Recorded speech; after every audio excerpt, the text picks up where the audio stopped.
আরে মুরগি ভাই, তুই তো সারাদিন শুধু লাফাস। ফুটবল বলতেই কি শুধু ড্রিবলিং?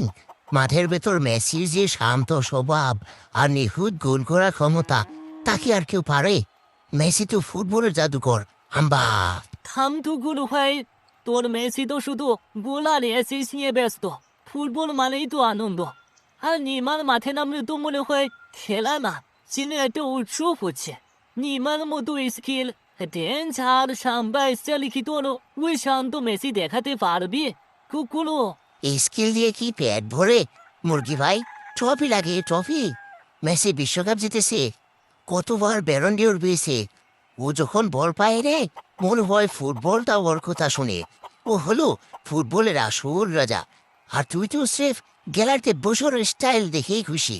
আমি গ্যালারিতে বসে দেখেছি কয়ে, কিন্তু নেইমার যখন তার ম্যাজিক দেখায়, তখন পুরো স্টেডিয়ামের মানুষ দাঁড়িয়ে বলে, তুই তো সারাদিন শুধু ঘাস চিবাস, তাই তোর মাথায় ওই গোল আর ট্রফির চিন্তা ছাড়া আর কিচ্ছু আসে না।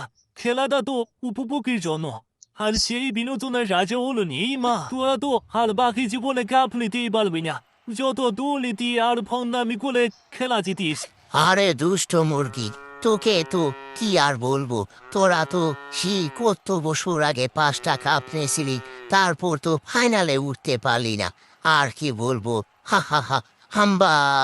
আমার এসব বলতেও এখন লজ্জা লাগে।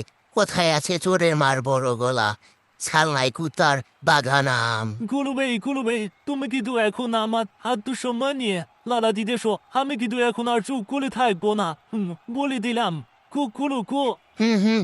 এখনো যেটুক আত্মসম্মান আছে সেটুকু নিয়ে কেটে পড়, নয়তো কিন্তু কাপড় খুলে চলে যেতে হবে। বলে দিলাম। সেই তোদের বাপের জন্মে 5টা কাপ নিয়েছিল, তোদের জন্মে তো তোরা কাপ নিতেই দেখলি না। বড় বড় কথা বলিস।